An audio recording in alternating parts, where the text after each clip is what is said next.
Erdet Wenxiu was the second wife of Puyi, the last emperor of China. She was the last imperial consort of China to live in the Forbidden City. However, she shocked the world when she dared to divorce Emperor Puyi.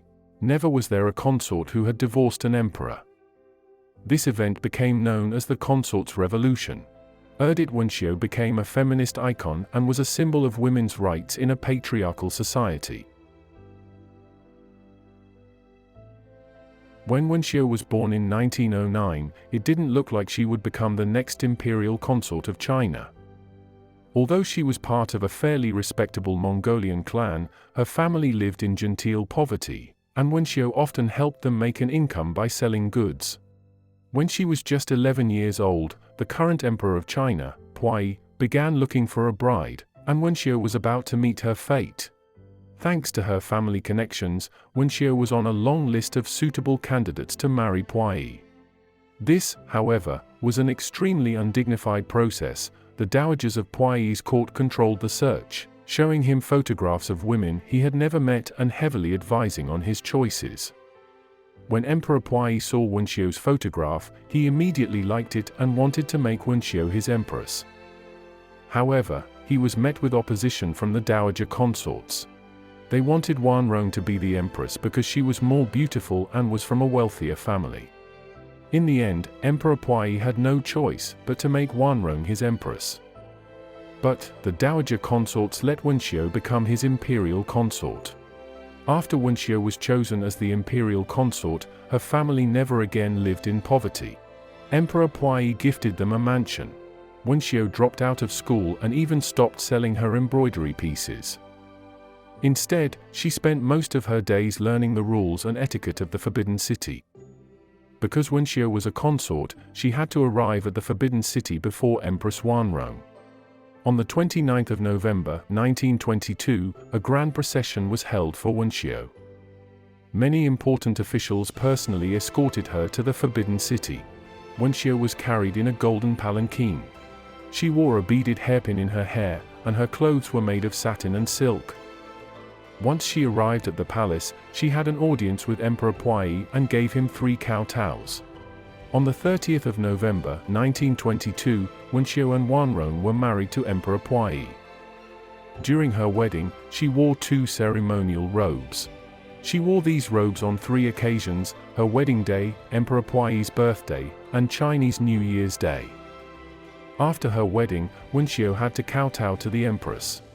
However, Emperor Puyi said that she did not need to make the formal greeting.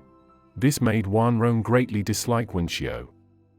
The empress believed that the imperial consort should always pay respects to her. It also showed that Wenxiu's status would always be inferior to Empress Wanrong. Therefore, they would never get along. During the first days of her marriage, she would spend her days alone in Changchun Palace. This was because she was the consort and not the empress. On the 4th of January, 1923, Wenxiu was officially bestowed the title of Imperial Consort Shu. Consort Shu quickly earned the reputation as a virtuous consort. She spent her time teaching the palace maids to read. She had a fondness for Chinese operas and liked to listen to their records on a gramophone. She loved flowers and created a beautiful garden in her Changchun Palace. Emperor Puyi developed a fondness for her due to her passion for literature. The couple would spend their time discussing literature. Emperor Puyi also liked her because of her soft character. Emperor Puyi made her take lessons in English. Whenever he left the palace, he frequently took Empress Wanrong and Imperial Consort Shu with him. Empress Wanrong and Imperial Consort Shu were often at odds with each other. Wanrong saw Consort Shu as a threat to her position. She did not like that Consort Shu's birthday was celebrated in the palace and rewarded the noble lords with gifts. These privileges were solely reserved for the empress.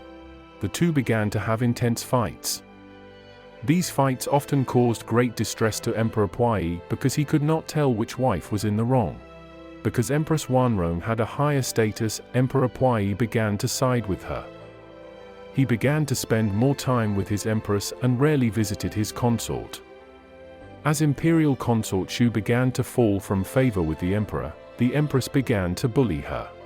Empress Wanrong sent Consort Shu taunting letters that asked how it felt to be lovesick and often made fun of her losing favor.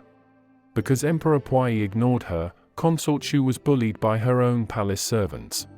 She had to tolerate her humiliation. She often became lonely and miserable. She viewed her life in the palace as a living death. In 1924, just 2 years into Wenxiu's marriage to Puyi, her entire life got turned around. That year, China went through a coup, and suddenly Puyi was no longer emperor, meaning Wenxiu was no longer a consort either. More than that, the new government wanted Puyi and his wives to get out of the Forbidden City. In what was surely already a horrific, stressful time in Wenxiu's life, they gave her, her husband, and Wanrong just 3 hours to vacate. After the royal family was expelled from the Forbidden City, they settled into Prince Chun's mansion, where they became prisoners. Emperor Puyi once again became close to Consort Shu. Because Emperor Puyi became close to Imperial Consort Shu, he gave her permission to visit her mother. She had a very emotional reunion with her. Afterwards, Emperor Puyi decided to visit Consort Shu's family. The visit was a very grand affair, and he gifted Lady Jiang with royal gifts. Emperor Puyi decided to turn to the Japanese for refuge. He believed that by turning to the Japanese, they would restore his throne. When he revealed his intentions to Imperial Consort Shu, she immediately opposed it because she believed that he would be bullied and oppressed. However, Puyi disregarded her advice and left for the Japanese legation. Upon his arrival, Emperor Puyi summoned Empress Wanrong and Imperial Consort Shu to join him. Consort Shu was so distraught that her husband had turned to the Japanese. She feared there would not be a good outcome for him. However, she had to obey her husband and follow him to the Japanese legation. Once they arrived, they were treated as prisoners. Consort Shu fell into a deep depression. Much to Consort Shu's chagrin, Emperor Puyi began to rely heavily on the Japanese to restore his throne. She strongly urged him not to rely on the Japanese. However, Emperor Puyi often ignored her advice. He continued his meetings with the Japanese.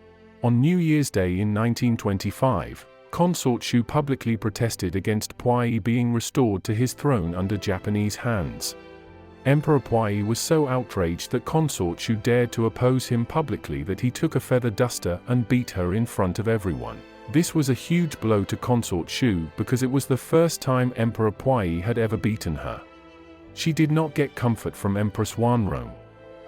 Instead, Empress Wanrong was thrilled that the consort was beaten. She gleefully gloated by asking why the consort had to make the emperor angry on New Year's Day. A few days later, Emperor Puyi relocated to Tianjin. On the 27th of February 1925, Empress Wanrong and Consort Shu followed him to Tianjin. They moved into the villa of a former Qing dynasty governor. Empress Wanrong and Puyi lived on the second floor. Consort Shu lived on the first floor. Emperor Puyi did not forgive Consort Shu for publicly opposing him. He took Empress Wanrong out to the city, leaving Consort Shu alone in the house.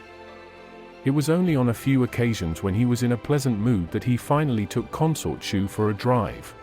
However, Emperor Puyi was still angry at Consort Shu for being against his Japanese alliance, that she began to live in loneliness and isolation.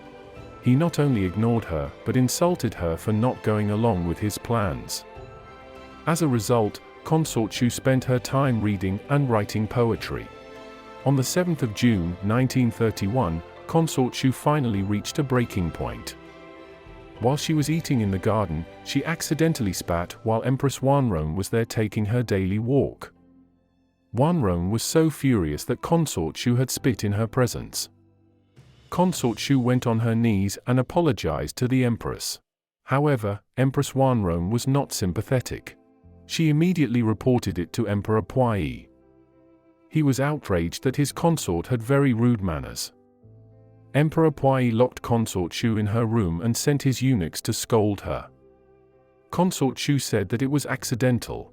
However, her words only further enraged Emperor Puyi. He constantly sent eunuchs to scold her twice a day until she admitted she did it on purpose. Consort Shu had no choice but to admit it. But Emperor Puyi still did not forgive her and kept her imprisoned in her own room. Consort Shu was so miserable that she spent her days in tears. She fell into a further state of depression. She stopped eating and did not have the will to live. On the 7th of July, 1931, Consort Shu took out a pair of scissors and tried to stab herself. However, her palace eunuch stopped her. Her palace eunuch reported the incident to the emperor. Emperor Puyi was furious with Consort Shu's attempt at suicide. He thought it was a trick and told her eunuch to let her continue her theatrics.